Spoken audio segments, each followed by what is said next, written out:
আমি চাইছিলাম না এই ভিডিওটা আপলোড দিই, বাট না দিয়েও আমি পারতেছি না। আসলে আমি লাস্ট 6-7 মাস যাবৎ ধরে নিজের সাথে এতটাই যুদ্ধ করতেছি, মানে কাকে কত হেল্প করছি মানুষকে, মানে আমাকে হেল্প করার মতো কেউ নাই এখন। লাস্ট ঈদের মানে রোজার ঈদে আমার একটা পেজ ছিল যেটা স্টাইল বুক বাই ফাহিম নামে, ওই পেজটা ডিসেবল করে উড়াই দেয়। পরে আমি অনেক চেষ্টা করছি, মানুষ এত এত টাকা আমার কাছে চার্জ করে যেটা আমি আসলে অ্যাফোর্ড করতে পারতেছিলাম না।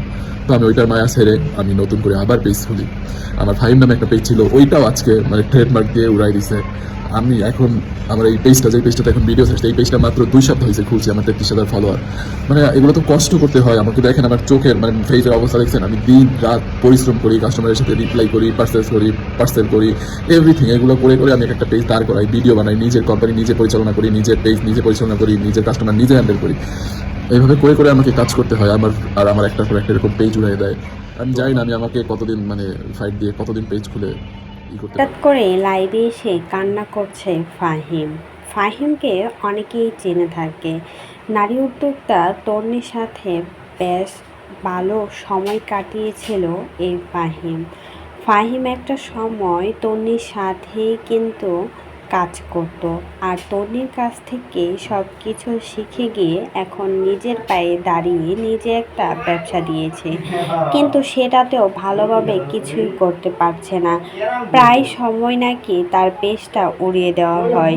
তন্বী থেকে বেশ ভালোই ব্যবসা করছিল ফাহিম, কিন্তু একের পর এক তার পেজ নাকি উড়িয়ে দিচ্ছে, কারণ তার থেকে ভালো বিজনেস চলছে ফাহিমের, আর সেজন্যই নাকি হিংসা করে এসব করছে তন্বী। এমনটাই বলে লাইভে এসে অঝরে কান্না করছেন ফাহিম। ফাহিম বললেন, আমি এত বড় লোক না, আমি মধ্যবিত্ত ঘরের সন্তান।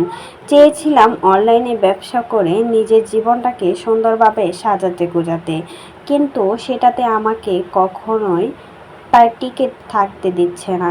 একের পর এক আমার পেজগুলো উড়িয়ে দিচ্ছে। এখন কয়দিন যে টিকে থাকবো এখানে সেটা আমি নিজেও বলতে পারছি না। তবে কে যে আমার সাথে এরকম করছে সেটা আমি খুব ভালো করে জানি। সবার উপকার করে আসছি, কিন্তু জীবনে আমাকেই সবাই কষ্ট দিয়ে আসছে। কারণ তন্বীর সাথে থাকাকালীন ফাহিম কিন্তু অনেক বেশি হেল্প করেছিল তন্বীর।